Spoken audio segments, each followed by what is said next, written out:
Good. Okay, it's 5:30. I'll call the meeting to order. I'd like to start by acknowledging that we're holding this meeting on the traditional territory of the Sidecoast First Nation, on whose land we live, work, and play, and the gratitude we feel for being able to do that. We have an agenda circulated. Would somebody like to move adoption? Seconder? All in favor? And that's carried. We have the minutes from November 10th. Seconder? All in favor? Carried. We don't have any bylaws, so we'll go straight to delegations. Vicky Irish, will pass it over to you. Very much, Kevin. Let me just share my screen. And then if you would be so kind as to tell me as if it's working. It's working. Great. Hi, everyone. Thank you very much. My name is Vicky Irish, and I'm an air quality meteorologist with the Ministry of Environment and Parks. I'm based in Smithers. But tonight I will be talking to you about the Van der Hoof Purple Air Sensor study, which has been taking place from January 2023 to February 2025. And I'll be talking a bit about PM 2.5 in and around Van der Hoof. So this report is now online. You can Google Van der Hoof PM 2.5 study, and you should see it should be at the top of the list. If not, on the right-hand side here is just an image of the title page of that report, just to guide you to where it would be. Or you can always just shoot me an email and I can send it to you too. So a brief outline of what I'll go through tonight. I'll talk about Purple Air, the actual sensors themselves, and then I'll show you the network that we deployed in Van der Hoof. I'll talk about the data and comparing it to the federal equivalency method, so FEM, which is the government regulatory monitors. I'll talk about some of the results of PM 2.5 variation in time across the 2 years study. And then I'll talk about the variation across space in Van der Hoof. And then lastly, I'll just go through some recommendations that we made in the report. So Purple Air sensors were chosen for use in this project because they've been successfully used to estimate PM 2.5 in other communities, and they're low cost, which makes them a large network in a community such as Van der Hoof more feasible. They're easy to use-ish, depending on what internet provider you have, which makes them ideal for public use. And they report real-time data every 10 minutes, which allows trends to be evaluated over different time periods, such as times of day, season, or year. So on the left here, you can see an image of what the Purple Air sensor looks like. And on the right is just a screenshot of the AQ map. So this is aqmap.ca, and you'll see all of the Purple Air monitors, along with some other low-cost monitors called AQ-EGG, and with agency or FEM monitors, so you can compare them all. The network that we set up in Van der Hoof is shown here. In total, 12 locations were monitored. Sensor locations were chosen to maximize spatial coverage while representing different types of land use, and also based on availability of hosts. The majority of sensors were located in the community, so Van der View, Reed, Douglas, View, Courthouse, Van der Hoof Tourism and Cultural Centre, which I'll refer to as VTCC, 6th and Willow. And the remaining 4 sensors at Vines, Airport, Campbell, and Aspen were located out of town.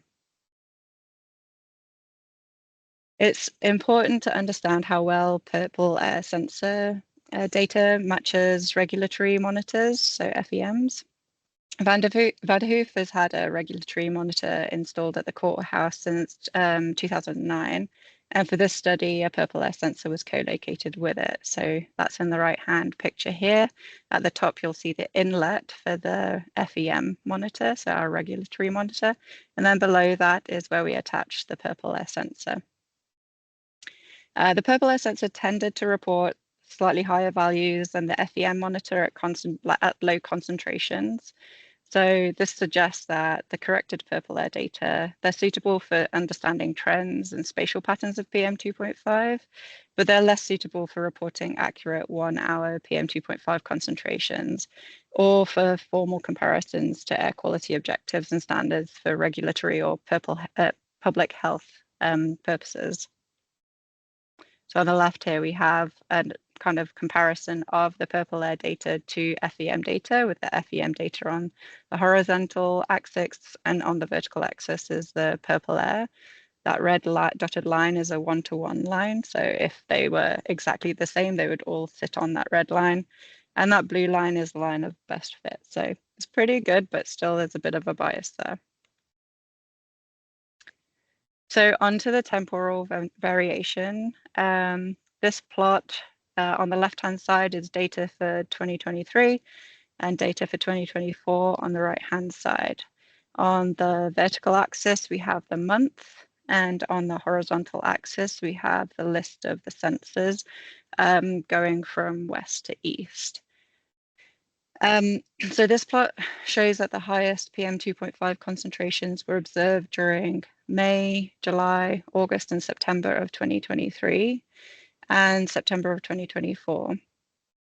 During the summer months, PM 2.5 concentrations are typically low, apart from when met conditions, for example, strong high pressure systems, can cause pollutants to become trapped and accumulate near the ground surface, or when wildfire smoke impacts an area. And we know that wildfire smoke impacts were more frequent in 2023 relative to 2024 because we issued more warnings that year compared to 2024. So although this plot highlights the significant impact of wildfire smoke on PM 2.5 concentrations during the summer, they actually also reveal that most sensors had elevated concentrations of PM 2.5 in November, December, January, and February compared to in March, April, or October. So in summary, wildfire smoke can have an acute seasonal impact on air quality for sure. However, local sources of PM 2.5 still warrant attention. All sources combined result in periods of elevated PM 2.5 concentrations throughout the year. Onto the spatial variation across Van der Hoof. So this plot shows the percent each site differs from the 2-year average of all sites combined. So in the top left-hand corner, we've got from spring, top right is summer, bottom left is fall, bottom right is winter. And on the horizontal axis is the percent difference from the 2-year average, and on the vertical axis are the sensors. Because of the very big impact from wildfire smoke, I removed the data that was deemed to be influenced by wildfire smoke to kind of tease it out. So it was excluded to kind of better show the local hotspots for PM 2.5. So if you look at the fall and the winter plots, you can see that the sensors at Douglas and VTCC locations were PM 2.5 hotspots in the winter and the fall, because they had the largest positive percent differences from the 2-year mean, followed by sensors at the courthouse and Reed locations. And this is likely because they're all located in residential areas that may experience PM 2.5 from wood burning. The airport and Vines sensors are the winter and fall cold spots, likely because they're in rural areas surrounded by fewer sources of PM 2.5. So Van der Hoof, as you know, is situated in an east-west valley, so prevailing winds are either from the east or the west. The sensor at VTCC was conveniently located with a residential area to the east and an industrial area to the west. So a bit of further analysis of the PM 2.5 data, but without wildfire days again, and with wind direction data from the EMV Met Tower at the Van der Hoof Courthouse, demonstrated that during the winter and fall, the highest percentage contribution to mean PM 2.5 concentrations comes from the east, And in the summer, the highest percent contribution to mean PM2.5 concentrations comes from the west. So these observations suggest that residential wood burning probably contributes most to PM2.5 concentrations at the VTCC location during winter and fall, and industry contributes the most to PM2.5 concentrations during the summer at that location. So in summary, the recommendations that we had in the report specific to Van der Hoof are to establish a working group dedicated to raising awareness and improving air quality in and around Van der Hoof. This could be a group that could be a place for different community stakeholders, for example, in industry, agriculture, government, transportation, public, to connect and to consider developing a local air quality management plan. Helpful resources could include data from air quality monitoring and also the recently developed emissions inventory. Another recommendation is to protect the public from wildfire smoke exposure. And I think I've touched base with Willeen on this by providing clean air spaces in public buildings and educating the public on how to create clean air spaces at home. I know that Northern Health have some really good resources for that. And then lastly, to emphasize the promotion of the community wood smoke reduction program in neighborhoods identified as likely impacted by residential wood burning. So at Douglas and the VTCC locations. And with that, does anybody have any questions? I will ask council. Do you have any questions? Go ahead, Councillor Frankel. You want direct speak? You can just push. Thanks. Hi, it's Brian here. So yeah, it was great that we had that amount of uptick, or from people wanting to put these in their areas, and I think we covered the town fairly well. What it led to for the Environment Committee was we're trying to figure out what the next recommendations are. We had a working group with the Environment Committee that was just trying to deal with all environmental issues. Do you think it's enough of an issue that one group deals with just air quality? And we're in a small town, right? And I get Prince George has its own air quality advisory group, or how do you think that would work in a small town? Is it? Yeah. I mean, it's important, but yeah. That's a really good question. Yeah. And I am involved with PG Air and also the Berkeley Valley Lakes District's Airshed Management Society. And I know, yeah, the Berkeley Valley Lakes District is also different because it covers a few different towns. So I can see that, yeah, for Van der Hoof, I don't know if the environment group is enough to, I'm an air quality meteorologist. I will say that having a separate group is going to be better. But saying that you're in a small town, I can understand that there are limited resources there. Does that answer your question? Probably not. Sorry. No, it does. And what it does is it emphasizes that we're from a small town. And, if we go and we do a wood burning workshop somewhere, usually there are people that are against that because it's the right. We've come a long way to burn wood. And even in today's, when you're looking at one or two of these purple air monitors that are still active, they're being used in a way that tells everybody that their neighborhood has extremely poor air quality. Not that it vilifies, but if you know where the purple air monitor is, and you know where the smoke source is close to you, everybody knows it's that person, right? Or that. And so it's smaller in a tough town, or it's tough in a small town. And so if you think it's okay, then maybe that's something council should consider. But it's tough when we know most everybody. So I will add that although I've worked with only those two airshed groups, I do have a colleague who's worked with the Valemount Clean Air Task Force, and that is just solely for Valemount, and they're a small community too. I mean, there's always issues and challenges working within a small community, but I do think that a separate air quality group is beneficial. Any other questions? I'll maybe jump in then.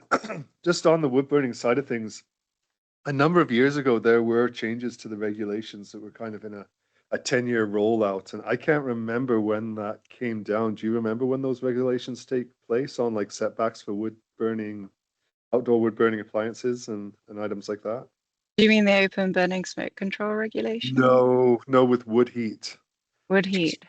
Yeah, for boilers specifically are what we would be more interested in. I can look that up offline. I just thought maybe you would. Is that your bylaw, you mean? The Vanderhoof bylaw that you have No, for there was a solid change wood? in the provincial. Yeah. Yes. Yeah.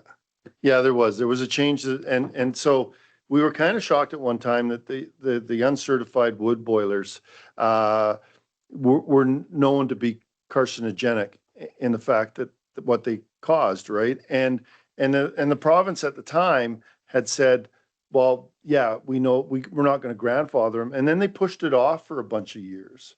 I think is that Yeah. what you're and so we're kind of wondering where that is because we've identified the wood boilers that are causing some of the issues in the bowl, Mhm. and we're waiting for them to go through that past the grandfathered stage, and that they would have to get something that is certified. So Oh, I didn't okay. know if you'd heard whether they identified that they were, and whether it was health or its environment, identified that these non-certified wood boilers were carcinogenic and caused a lot of bad things to get into the air. Yeah. And so, yeah.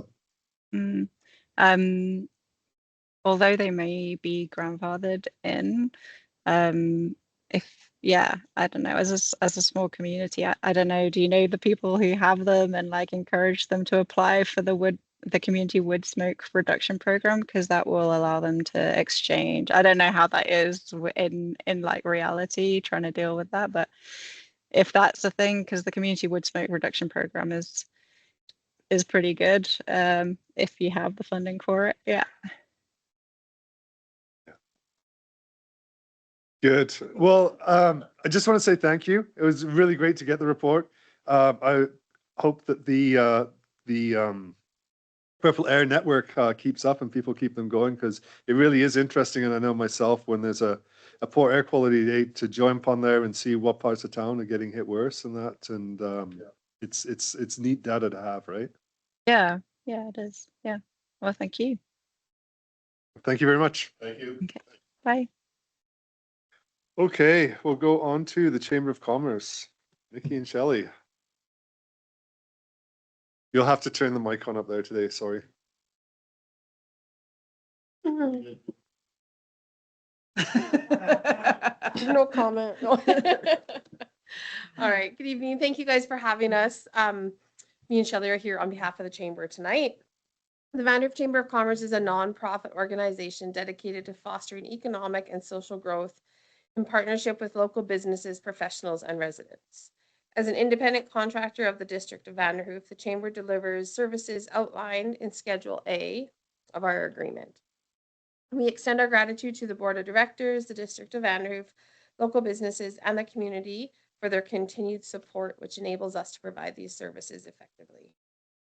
This report that we're going to talk about just kind of summarizes activities from January to December that we've done so far this year. In accordance to our agreement, the Chamber provided the following services. Visitor center support. We responded to lots of inquiries and assisted travelers with maps, brochures, local recommendations. Examples include helping visitors plan routes, suggesting attractions such as the White Sturgeon tour, and facilitating communication to travelers experiencing any sort of issues. When additional details were required, we ensured follow-up or referrals to appropriate resources. We have developed a comprehensive business directory featuring listings of all the businesses holding valid business licenses in the community. A paper copy is available as well as online. We've encouraged businesses to maintain valid business licenses and directed them to the appropriate channels for assistance. Community engagement and events. While the monthly speaker sessions have been a bit challenging, we've really strengthened the Chamber visibility through key events such as the International Women's Day Forum, town hall drought meeting, Summerfest street market, business transition meetings with the Can4 closure and Achaco lumber cutbacks, and Movember fundraiser, which is coming up this weekend. We also conducted the annual business walk, which made up of 4 teams that included members of the district council and staff engaging in 15 businesses in one morning. Feedback was largely positive and optimistic, which was great. Shelley shares all the time the district updates via newsletters, social media, participate in many community events, as well as attending regular council meetings. She's been here, I think, every time. Business development, we've been representing local interests through the BC Chamber of Commerce and initiated a Northern BC Chamber group to address regional issues. We've implemented programs such as cross-store promotion campaigns and Mary Madness to encourage local spending and keeping people local and in the community. We've published monthly newsletters highlighting new members, events, and business updates, shared relevant government initiatives, and collaborated with organizations including the Good Neighbors Committee, Achaco Healthy Alliance, and Community Futures. We provided information to potential investors and offer complimentary memberships to new businesses formed through Community Futures. We've also taken over the cardboard bin and as a source of income, and believe it's doing quite well with the customers and clients that we have. We have 30 businesses using it right now. So we're always looking for other sources of income to try to make ourselves self-sufficient, but we're doing what we can. I'm going to pass it over to Shelley. She's going to talk about the business walk. Okay. Just go over the chamber events that we've done this year. So February, we had the VCC annual general meeting. March, we had International Women's Day Forum. April or May, we had Drought Town Hall meeting, federal elections candidates forum. June, we had a members barbecue, White Sturgeon facility tour. July, we had our Summerfest street market in conjunction with Music in the Park. October, we had our business walk and pumpkin walk. And November, December, we've got our Movember fundraiser, Mary Madness campaign, and Parade of Lights. And we're also doing nomination and voting for Business Excellence Awards, which we're running biannually now. Ongoing currently community transition meetings. I also attend the RCMP liaison meetings. I work with Community Futures to provide some luncheon trainings and try to work with whatever you guys need for the 100th anniversary, the meetings that we've had at the BCTT. Membership has remained in line with 2024. We have lost some businesses, gained a few business. We might be down a little bit this year, but we have some businesses have just closed down and trying to keep what we got. So here's just kind of a summary for our business walk. We did it October 14th, and I'm sorry I had 4 in one, but we actually ended up having three teams because we had a sick mayor. So, but we are able to. It's okay. We surveyed 15 business. Unfortunately, there were a couple I had to leave a little sooner, so it kind of cut down on what we could get to. Our locations, we had 5 downtown, Highway 16 East 3, Highway 16 West 4, Northside Loop Road 2, and Vanderhoof Corridor between the general area of town. Just one business in there. So the status of them, 13 were incorporated businesses and 2 sole proprietors. Industries, we had quite a mixture. So we had food and hospitality, 3, automotive 3, construction 2, retail 1, manufacturing 1, entertainment 1, logging, appliance repair, and event rentals. Most of them were small businesses, 1 to 5 employees and 7 businesses. 4 businesses with 6 to 20 and 1 with a 21 to 40. They range in years from 1 to 40, but 4 businesses or 3 or younger and are surviving and thriving. So that's good. Thriving as much as they can with today's things that are happening with town, but they seem to be doing okay. Key challenges, staffing shortage and retention issues, which seems to be a real common thread. Every time we go through that, it's always getting staff and keeping them. Lack of local work and skilled employees. Financial constraints and borrowing options were something that people brought up. you have trouble sometimes with the banks around here for businesses to be able to get money. Infrastructure concerns, internet, roads and property taxes. I think that's kind of the same thing we hear quite consistently. Hopefully with City West, if it gets more spread out, that will help our internet. Key challenge, impact of the mill closures and forestry turn down is impacting a lot, making some of the businesses be more out of town than they are in town, which is affecting families. And just because their husbands are away during the week a lot. Support that we got that was needed, recruitment and local training programs, better advertising and marketing channels, district support, reduce red tape, improve roads, tax relief, airport maintenance. And for chamber support, promotion, marketing, event visibility. It'd be nice if we could get a good marketing program to really promote Vanderhoof and what we have here, get people more coming in. Future plans for the businesses. There's some expansions planned, services, inventory, and outreach. Others aim to maintain their status quo. So there was only a few of them that wanted to do much expansion. The goals include some building improvements, some growth in equipment, and new offerings like provision stores and workshops. So industry trends, we've got increased traffic and efforts to maintain a local identity. Competitive pressure from larger companies offering higher wages, which is pulling some people away that could hopefully work here. But housing and local work shortages is impacting recruitment. Sector-specific changes, decline in forestry, maintenance, rise in logging, fewer winemakers. That's obviously one. But we want to include everybody that talked to us. Economic challenges, of course, is the mill closures, rising food costs, and decline in local sales. Operational shifts, one business is finding it handy to be able to using the Vanderhoof Airport for staff transportation.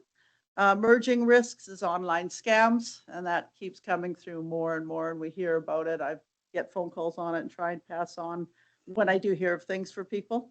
Consolidation, some companies that are for sale are finding the companies that may buy them aren't the smaller people anymore. They're consolidating and they're acquiring up all the smaller businesses. Mixed outlook, some positive transitions and monthly growth. But it was really mixed. Some are doing well and others are kind of just getting by. Tourism impact, seasonal boost is April to October, sorry.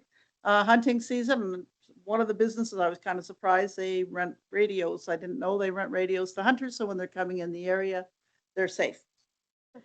Some business rely on tourists and out-of-town customers, and others report there's very minimal impact that the tourism has. 10 of the businesses we went to, 10 businesses are members. Feedback is positive. Chamber scene is active and helpful. Recommendations, launch local recruitment and training initiatives to address staffing shortages. Develop a centralized marketing platform for Vanderhoof businesses. Advocate for infrastructure improvements and property tax relief, strengthen chamber programs for business promotion and networking, and explore tourism opportunities to boost seasonal revenues. And that's it. Any questions? Thank you. Any questions from council? No. Councilor Vandola. Thanks, guys. That was great. How many businesses total in Vanderhoof do we have compared to the number of businesses that are members of the chamber? Way more businesses in Vanderhoof that have got business licenses, and I would bet we're probably close to 400 businesses. Oh, And some of them are bigger, some smaller. great. And we have 100, and I'm expecting 113 to 117 chamber members this year. Okay, perfect. So Oh, there is big quite a difference. Yeah. Compared to other locations, like Yeah. Chetwynd has over 200, and Chetwynd's not a whole lot different than us. Yeah. So it's just hard getting people involved in it. Councilor Lozay. Oh, okay. Councilor Young.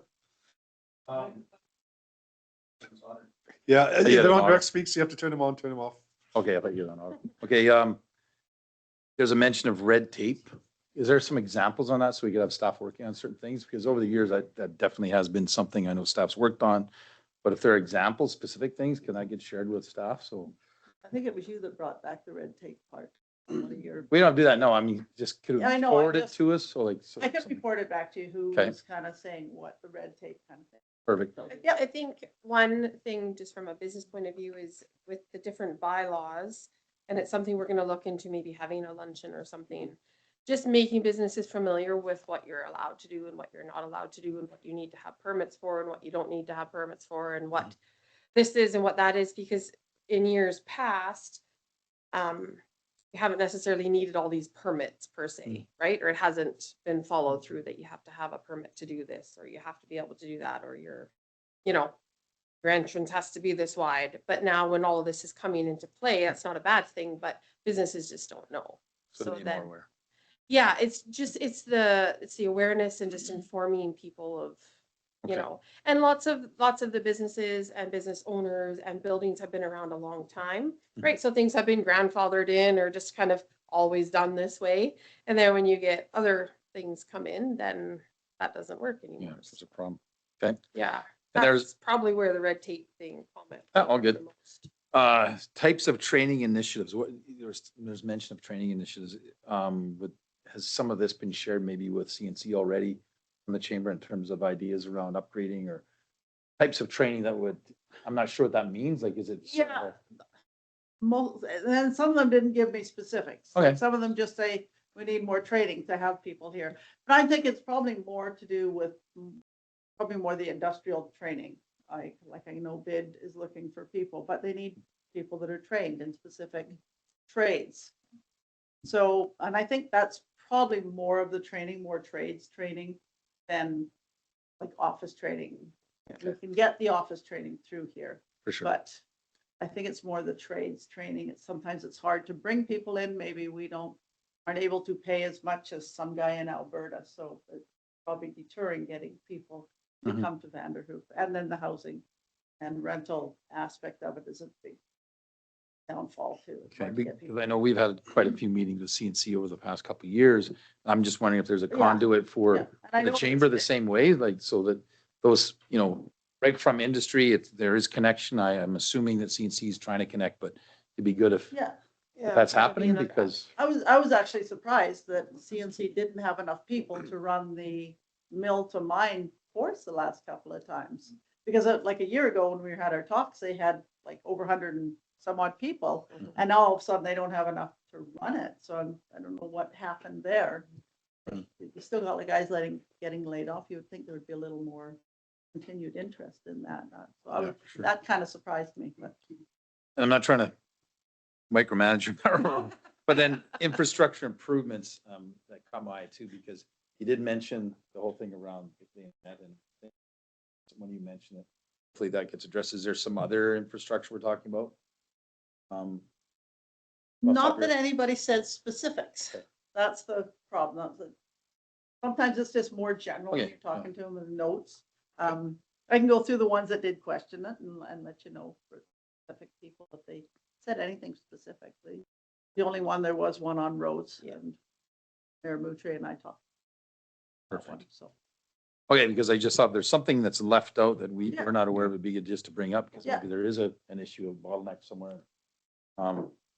Because I think going back to the types of training question, it gets a little frustrating when we met so many times with our educational partners in the community, and it seems like we're having the same discussions over and over again as they go through changes in their own management and there's different concerns going on in the community. How do we have an ongoing dialogue going? Yeah. So that that's being realized. I know the last time, I was at one of their meetings, I didn't really see much for industry folks there, and I'm not sure if they got the invites or they can't make it or what, like, how are they going back and forth? I'm just assuming it's happening, but maybe we shouldn't assume, right? So, anyway, okay, Yeah, and maybe it just might just be a communication.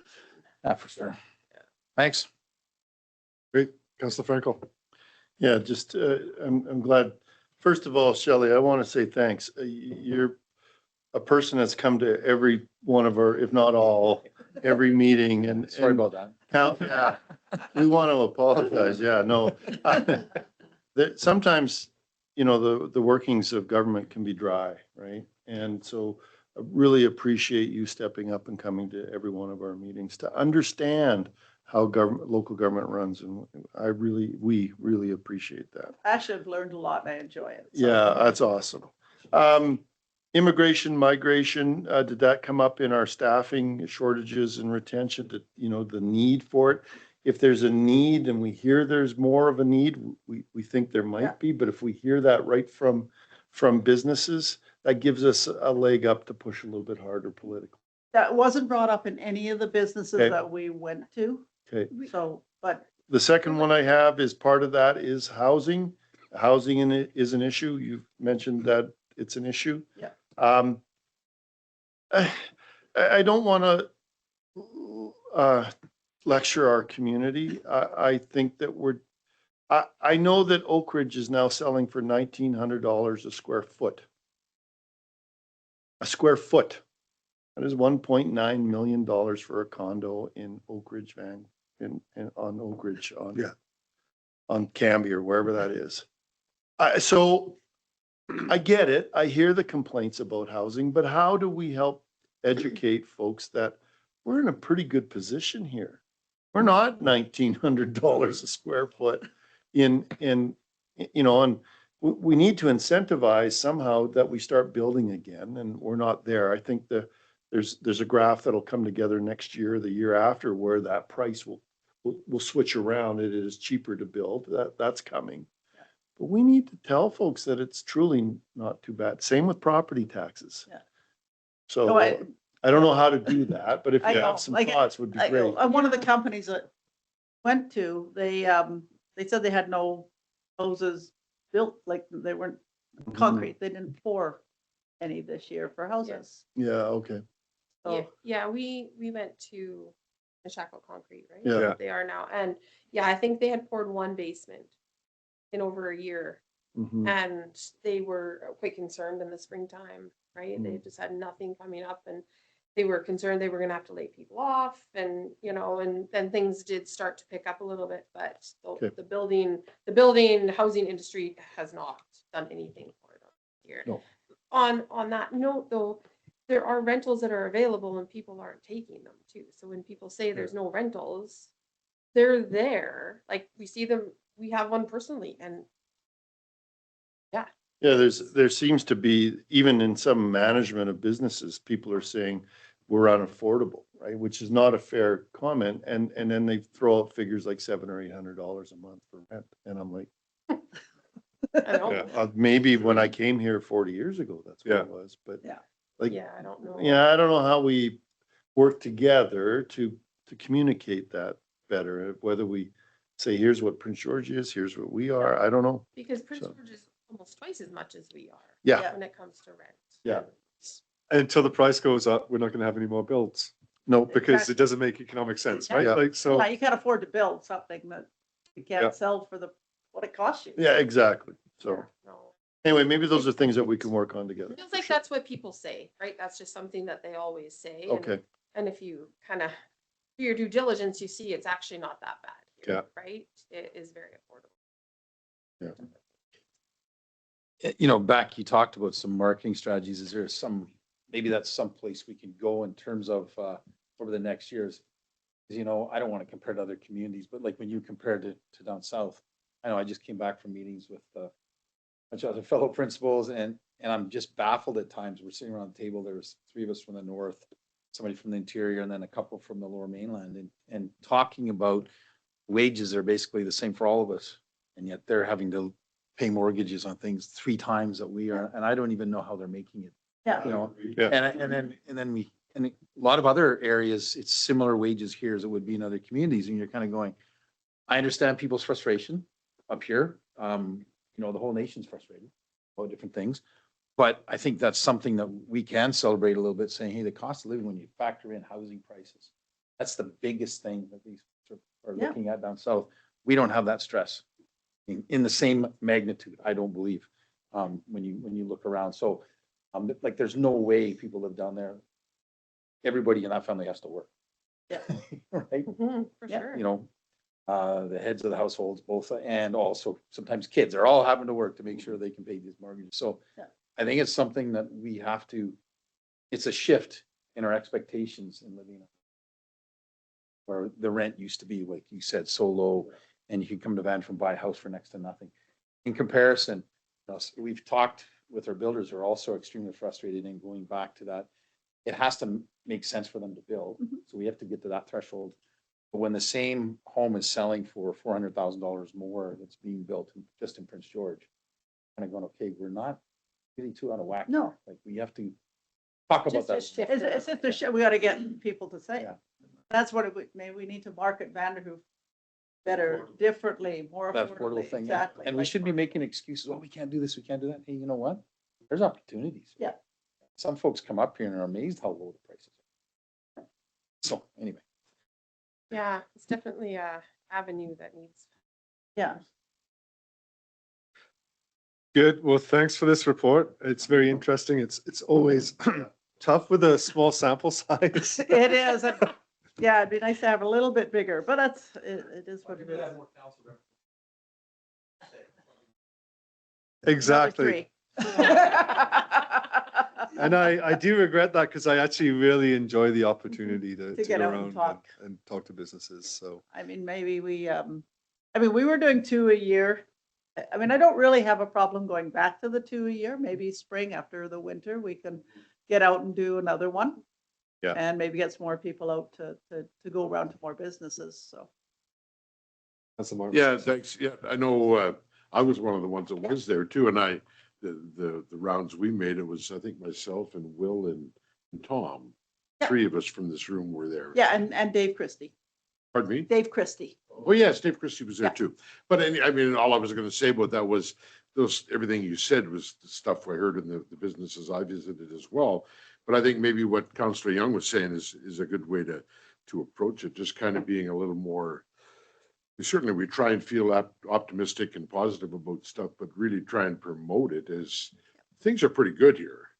You know, you can buy a house and you can earn a living and you can have a Yeah. good lifestyle near an hour from an airport. And I mean, just all the positive things that we all recognize, we appreciate. So that could be a bit of an advertising campaign. Some of the other stuff we were talking about advertising for next year. so. Approach it a little bit differently, maybe, Yeah. instead of Yeah. looking for problems. We're going there just pushing how great Vanderbilt is.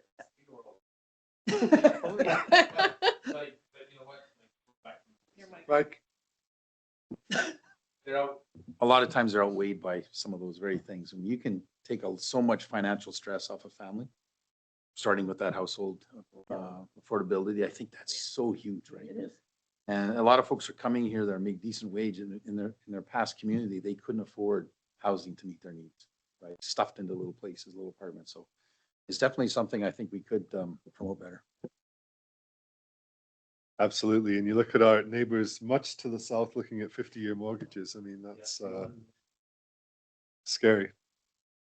But yes, thanks so much for presenting this and presenting to us. And we really appreciate the work you do and really, really appreciate the feedback on these business walks. Thank you. Thank you. Thank you. Okay.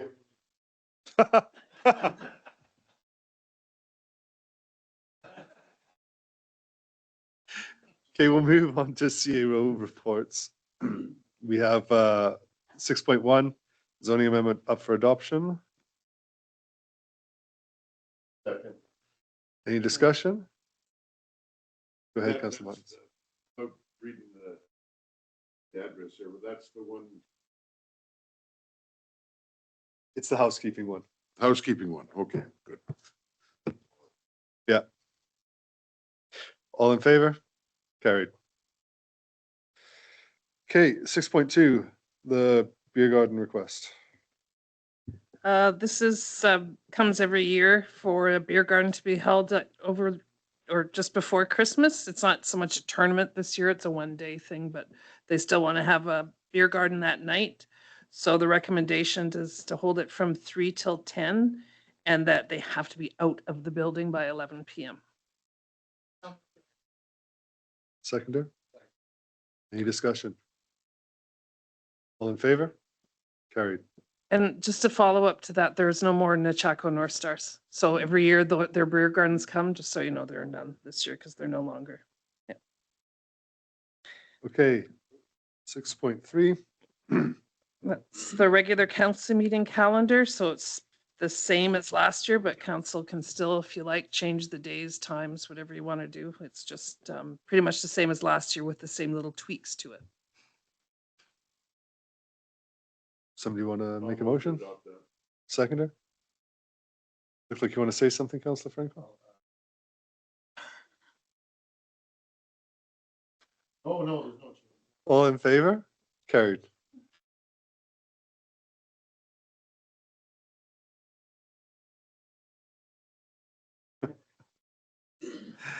Okay, 6.4. This is Will's, the CAOs. It's just to get support for the grant. I believe the application's already been made and we just need the resolution. Oh, no, that's right. It's Fire Chiefs, Director of Protective Services. He can answer questions. We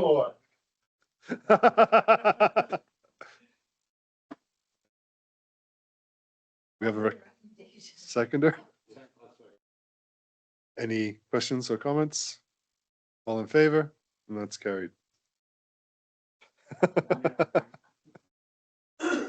Okay, we have council priorities on there to remind us of what we want to get to and how to get there. Correspondence, we'll move on to council items and we'll start with Councillor Frankel. Nothing to report. Councillor Lozay. Yep, I went to a library board meeting, regular board meeting on November the 18th. And there was some statistics that our librarian presented, and she just said for the year 2025, they have created 244 brand new accounts for patrons, which is great. And that in 2025, they have seen 4,629 individuals in programs offered to date. So anyway, those are some good stats. The library is very busy. And I don't know if any of you have ever gone in there after school on a weekday. It's like, oh, That's good. yeah, it's great. So yeah, that's it for me. Councillor Young.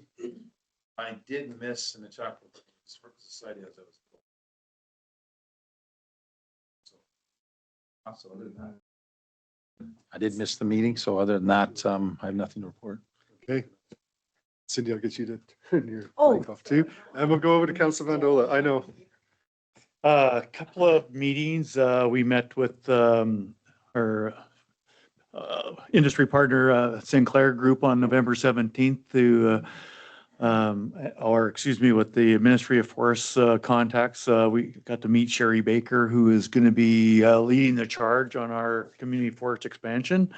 We kind of got some homework back from them. We need to get together with some of the adjacent First Nation communities and have those conversations of what our intentions are for the expansion. And so we did let them know that we'll be meeting with SICAs on the 8th, I think, of December, and we'll have those conversations with them directly, and then we'll move outward to meet with Notley, Stellatin, and Costley, and have those same conversations.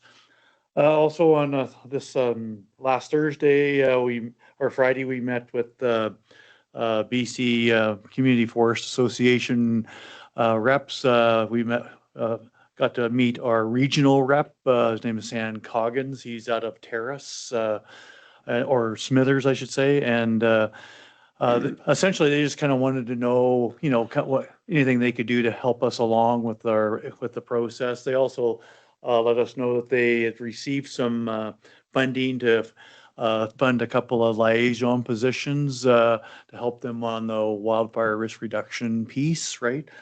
And really the focus that they're really for all the community forests is that wildfire risk mitigation. One of the things that again, more homework for us is we have an old wildfire risk reduction plan for the municipality. We just have to find that and dig it out and pass that along. And then finally for me, I just wanted to say this Saturday, we attended Sweet Cherry Wine concert. And I want to say, you know, like we don't realize how lucky we are to have such talented individuals in our community and very well attended. And I have to say that I've never saw a more proud grandpa in my life than I saw with Ernest having his granddaughter playing bass guitar in the back. That was absolutely fantastic. And I can, you know, say probably for the over 180 people in attendance that they're very, very happy to have that little concert go on, and then certainly looking forward to the next one that comes our way. So thank you, Ernest, and Sweet Cherry Wine. That's it for me. Councillor Morton. Well, yeah, thanks, Dave. I wasn't expecting that, but I appreciate it, and you're right, for sure. It is hopefully leaving a legacy there, for sure, you know, so. Yeah. Well, she'll probably sign them for you if you ask. Yeah. No, I really have nothing to report. Saying again, thanks publicly for that, Dave. Nothing to report other than just bring to council any updates we have for our Centennial Committee. We have a meeting tomorrow night, as you all know, but just to put it in the DOB council minutes, things are progressing well. Councillor Vandola and I were in Prince George the other day, had a meeting with Centerra Gold, which was just one more of the major sponsors we're trying to attract. We've done, I think, fairly well already in a few meetings we've had. We've got some good commitments already. So I think the momentum will certainly catch on there too. So that's moving along well, and hopefully everyone's here tomorrow for that meeting as well. But that's it for me. Thank you. Councillor Vandola covered most of what I've done. Did have a catch-up meeting with Andrew Zornahallen from Rio Tinto.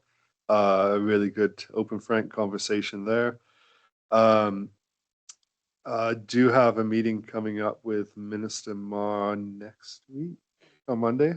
And then on the 5th, I've also been asked with the Foundry to be on the Regional Advisory Committee. So that'll be the 5th, the 4th, I think. Anyways, somewhere around there to be on that, and looking forward to that and seeing how that develops and we get that moving here in town.